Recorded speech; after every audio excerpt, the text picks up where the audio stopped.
We move on to February 12th show, and we get starting off with it was supposed to be a 6-woman tag, but it didn't end up being a 6-woman tag. It ended up being a 2-on-3 match. It was Hanan and Koguma taking on no Momokogo, no idea where she was, taking on Club Venus's Mariah May and Mina Shakira and Natsupoi in what I thought was a really fun opener. Like it showed that Mina's still willing to work with Natsupoi and obviously Cosmic Angels because they really worked well together. I found Mina and Natsupoi, especially when they were in there together, they worked well together. And Mariah May working well with Natsupoi, which was really nice to see. Yeah, they were very, very cohesive, very, very unified there. Almost like, I don't want to say surprising because like they're all a part of the like Club Venus is a part of the like sub-faction of. But Mina did say like. I know. Xia Brookside and her and Mariah are not officially Cosmic Angels, but Mina is.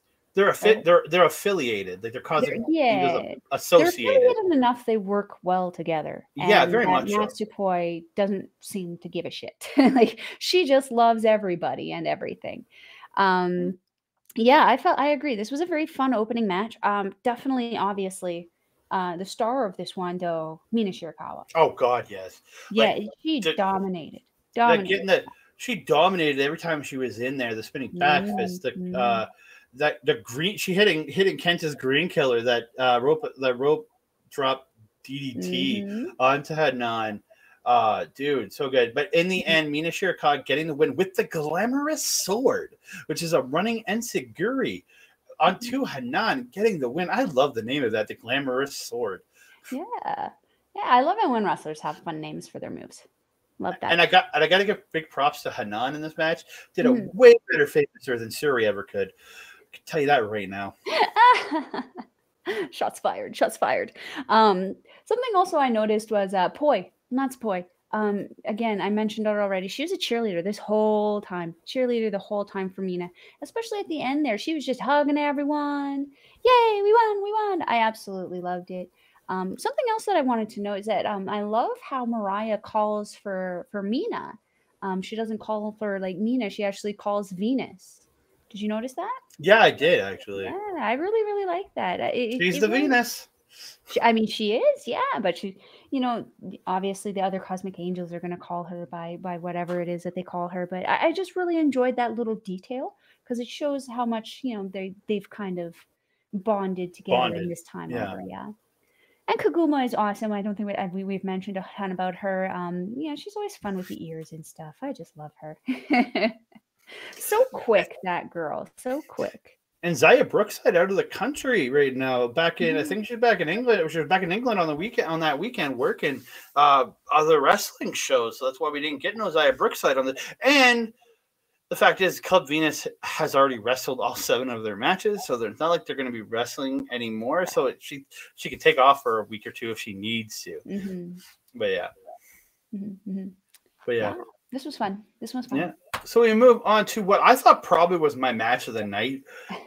Look, dude, these 3 absolutely killed it, man. Yeah, they did. Dude, Tam Nakano versus Yuta Mizumori versus Saya Kamatani. Just absolutely phenomenal. These like the way these two, like the speed that all these girls moved, the smoothness at which all of these women did their moves, like absolutely awesome. Like again, Tam Nakano's flying knee into the ropes to Yuna looked like it killed her. Just like it looked like it took her head off, man. Like it's the same thing with Natsupoi's dropkick. It's so brutal. But like, dude, I absolutely loved all 3 women in this match. I'm just trying to look through all the notes I took, trying to pick up some really cool spots. Saya Kamatani, when Yuna had that it's like an STF or something, or she had like a crossface on Tam Nakano. Yes. And then Saya Kamatani, or Saya turning it into like a Muda lock, a double Muda lock, tied up the legs of Tam and then went back and pulled on the head of Yuna. Tam did get out of it and like takes this box that Yuna had kind of given her earlier. I guess more attacked her with. She was pretending to her and tried to attack her with. And she takes the box and just poses beside the two of them, just like it was so. And then she breaks it up. I absolutely found that hilarious. Yeah, the little gift box with the hearts all over it. Yeah, that was a lot of fun. I definitely felt that Tam and Saya were almost like teasing, like poking fun at Yuna a little bit throughout the match. Not in a mean way, but just in like a fun, like hee, Goofy let's way, have some fun with this kind of thing. And I felt that the story with this was just three girls having fun. It was almost like they were just having a Friday night fight night or something where they were just goofing off and having fun. Because Tam and Saya at a lot of points seemed to almost be like chummy and having fun. And then there's Yuna going, "What the heck? Why am I not involved?" I absolutely loved it. Yeah, this was a very, very fun match. It came at a time limit draw. Yeah. So like Tam getting the spin kick to Saya laying out Tam, then Yuna gets that Colt Cabana Superman pin on, I think it was on Azumi, or on Tam, sorry, not Azumi, Tam. But the bell rings just as she starts as the ref's going down to count, the bell goes. I was like, oh shit, we got a draw. But it didn't feel long to me. It was quick. This match was really, really good. Time flies when you're having fun, right? Then after Yuna giving the box to Tam, and then Saya going over like 20, it's like, I want one. And so Tam opens the box and gives her, I think it was like little figures or something. Yeah, it looked like there was a few figures in there because she ended up giving a couple to Waka afterwards. And she ripped her own extension out. Yeah, I was gonna say, I felt like did she pull that out of the box or did she rip it out of her hair? I thought she pulled it out of the box, but I'm not sure. I thought she pulled it out of the box, which was like kind of weird because I'm like, when was the last time Yuna and Tam fought? Because it was very obviously in a hair extension of Tam's. But maybe she went out, found some purple hair extensions, and was like, I'm going to give these to her, like with some random figures in the box. Out of the wrapping and completely tangled, and gift can't be perfect, right? Yeah. But I really enjoyed this match. I thought this is match of the night. I just absolutely loved the three of them just killing into the ring. We are moving on to a 6-woman tag. It is the team of Oedo Tai, or Gold Chip, Momo Watanabe, Natsuki Tora, and Saki Kashima, taking on Hazuki, Mayu Iwatani, and Saya Iida. Like, an absolutely fun team. I love having Mayu Iwatani join this team, replacing Koguma here. Again, Oedo Tai attacking before the bell, brawl on the floor, choking them, things like that. Still a lot of fun though. I really thought in this match. Was it who? Oh, I'm thinking of a different match in my head now.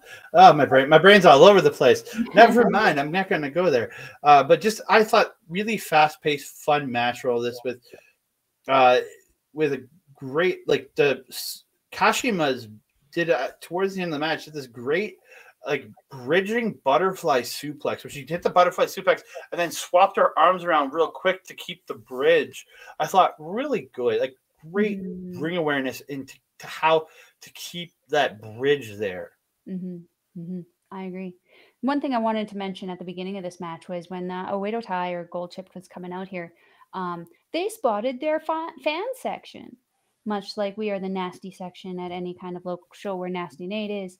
Natsuko Tora, especially. I know what you're talking about. I'm in the rad section. Yeah, you're touching tips with nobody back there, my guy. Touch your own tip. Yeah, and Tora had her own fan section where some of the fans were dressed up like her. They had the face paint. One kid, did you see, even had the face paint painted on? He was wearing a face mask. He had her face paint painted on the face. There was even a baby. There was even an infant, and the child was stoked. And like, it was actually one of the few times that I think I actually saw Natsuko Tora actually genuinely smile. She doesn't usually. Yeah, I mean, and you got to like you got to admit, like, that's what you want when you're in this kind of business. You want to see that your work and that the things that you do are appreciated. And there was at least 5 or 6 people dressed up like Natsuko Tora in that little kind of cluster area. It made me feel really happy. And I believe it was Kash Misaki who actually took I don't remember who she took, but when they went out to the outside there, they all went at kind of convened in that one place to kind of give that fan base that little special moment. And that's something I really appreciate, because even though they're like a heel faction, they clearly still appreciate their fan following. Oh, the only other thing I wanted to say about this is Hazuki is awesome. Oh, she's absolutely tremendous. I gotta give a big shout out to Momo Watanabe though. Dude, her kicks are absolutely insane, and I love her running Meteora, where she runs a double knee Meteora. Oh, I love it. I love it. She does it a little better than somebody who uses that Meteora regularly, in my personal opinion. But we'll get to that. We'll get to that on the next. We'll get to that when we talk about New Japan. I actually call her kicks the Soul Snatchers. Oh, dude. Because let me tell you, when she's kicking you, it looks like she's booting your soul out of existence. Yeah. But in the end, Oedo Tai gets the trifecta, which is the Dude Buster by Momo Watanabe, the Swanton by Natsuko Tora, and the Double Sound by Saki Kashima onto Saya Iida, and Kashima picks up the pinfall victory. Great. Really great match. I had a great time watching these teams. I'm getting onto the gold ship train. I always love Oedo Tai. I've always loved Natsuko Tora. Kash Misaki it's just amazing. Momo, again, one of those people who has really kind of stepped up and showed up and really gained my my fandom here. But like I'm starting to get used to the white get up. I'm starting to get used to how they kind of work together. I'm kind of hoping once the tournament is over that they kind of stick with this kind of look going forward, because I feel like it almost like makes them look a little tricksy. You know what I mean? Because, what kind of bad guys wear white? Yeah, you are right in that sense. But we are going to move on to the next match of the show. So I went too far on my notes. There it is.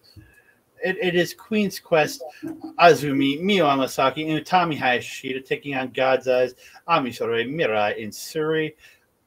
I'm going to let Mel take it because I know she's a big fan of a lot of people in this match. Oh, yes. I'm just looking at the match right now like, oh, my God. Right. I just watched this match. This was Mirai and Ami with their chops. I mean, those machine gun chops are just absolutely dominating. I believe it was Azumi that they caught with those. Where are my notes? Team chops by Ami. Sorry, to Miyu. It was Miyu. Oh, Miyu. Okay.